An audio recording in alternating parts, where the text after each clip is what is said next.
Have you been implicated by the criminal justice system? Are they bringing you inside of the system, or are you already in there? Well, I'm going to tell you what else is going on behind the scenes.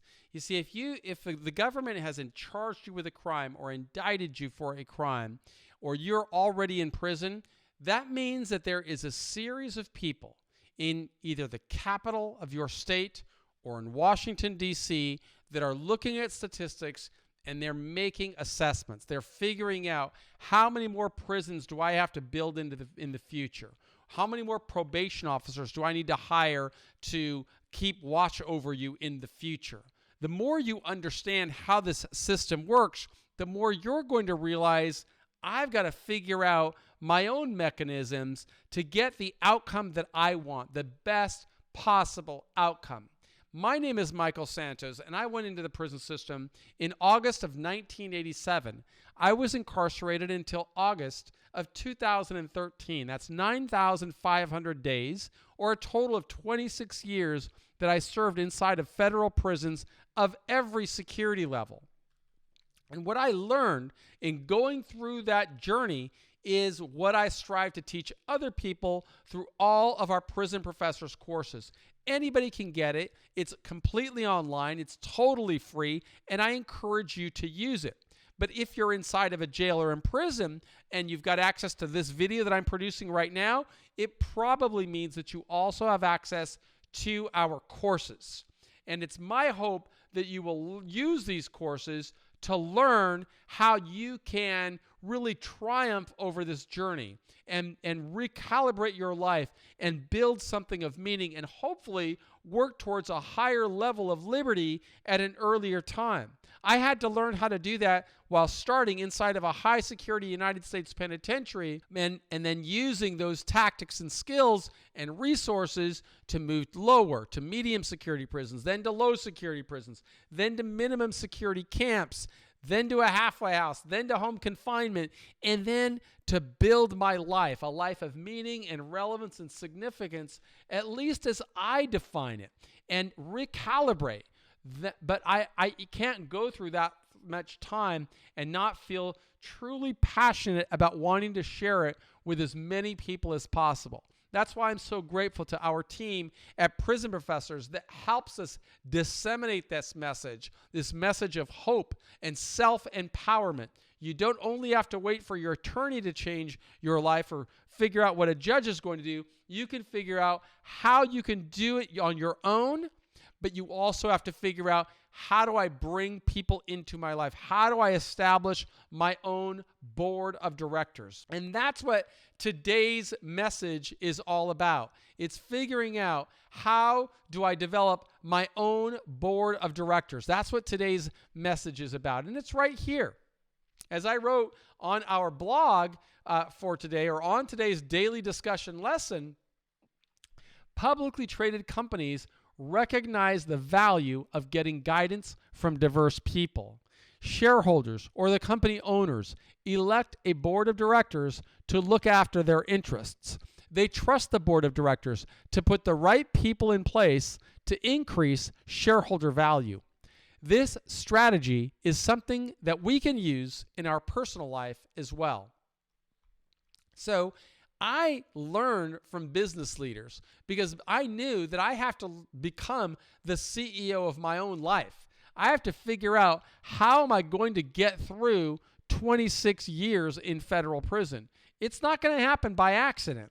I have to figure out ways to learn and to grow regardless of what administrators do, regardless of what term my judge imposed, regardless of how the prison system is going to or not going to treat me. I've got to figure out my own path, and then I've got to leverage my accomplishments today to bring mentors and leaders into my life so that I can prosper.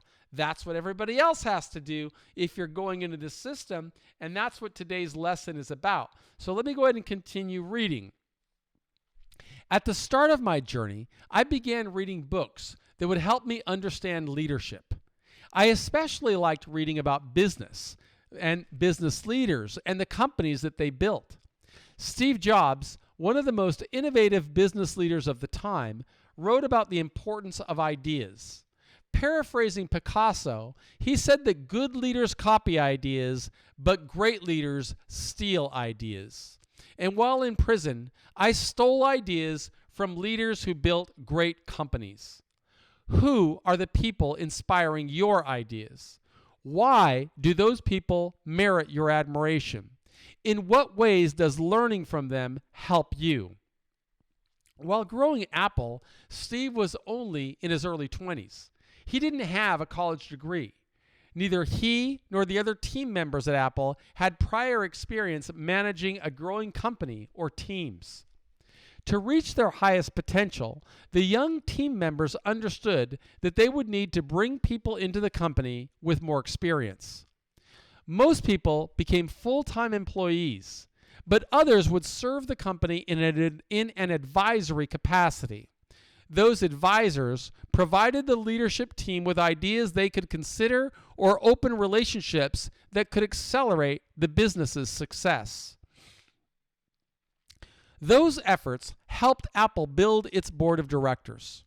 Ironically, one of the people that Steve added to the board engineered a coup that led the board to fire Steve Jobs from Apple.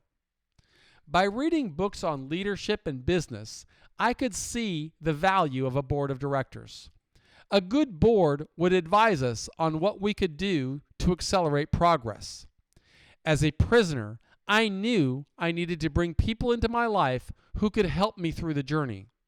The right board of directors would also be instrumental in helping me transition into society successfully. The accountability journals I created were an essential tactic for building my board. Besides, I also designed a portfolio, a document that offered a snapshot of who I was, why I was in prison, and the steps I took to reconcile with society. The combination of my accountability journals and the portfolio of accomplishments I created became enormously valuable resources. They helped me bring influential mentors into my life. Those mentors, in a sense, served as my board of directors. They opened doors for me, and they certainly helped me to accelerate progress. As a person serving a lengthy sentence in prison, I understood that I was responsible for reaching beyond prison boundaries. If I didn't learn how to communicate with people on the other side of the prison walls, I'd be limited to my relationships with people inside. I wanted a different life from what I saw inside the prison. From Steve Jobs, I learned that I had two tasks. I had to think different, and I had to think differently. What differentiates thinking different from thinking differently? There is an old mantra in prison. It suggests the best way to serve time is to forget about the world outside and focus on the time inside. Those who give that advice frequently learn how to live inside prison boundaries. Those who want to succeed in the broader society should learn from leaders, and leaders of businesses build a strong board of directors to help them make better decisions. I learned how to do the same. What characteristics would you want the people on your board of directors to have? What strategies could you deploy to build a board of directors? How would the people on your board of directors respond to the adjustment strategy you are using now? What would your board of directors expect from you? What would you expect from your board of directors? What tools could you create to empower those on your board to help you? Word of the day is coup. Define coup and use coup in a sentence. You see, I really want you to see that you cannot allow this situation that you're in right now of a predicament of going through the criminal justice system to obliterate possibilities for your future, to build something better. You can see, if you work through our courses at Prison Professors, you can see how I did that while I was inside of a penitentiary, and I brought Bruce McPherson, a professor at Chicago, into my life, and then John DiUlio, a professor at Princeton, into my life, then Norval Morris, a professor at the University of Chicago into my life. May have been in prison, but I was creating my own board of directors. These people could help me by giving me ideas on what I could do better than what I thought, or they could introduce me to people that could advance my prospects for success. That was how I became a published author. It's how I brought books to market. It's how the University of San Francisco State University offered me a job to become a professor while I was still in the halfway house. It's how I built businesses and created capital to generate, to invest in real estate or other transactions. All of this was only possible because I began building my board of directors while I was locked inside of a federal prison. And the question for any participant in the Prison Professors program is to be thinking, how are you going to build a board? How are your decisions today influencing whether influential people will come into your life and become your advocates, just like my board began to advocate for me? So I want you to be thinking about this. If you're inside of a jail or a prison, make sure you work through the courses and do it to the best of your ability, but always with the intention of using this as a resource that you can leverage to bring more people into your life. But if you're listening to this on iTunes, please subscribe to our program, or on YouTube, please subscribe to our channel, and make sure you visit us at prisonprofessors.com, where you can see how hard we work to be the change we want to see in the world.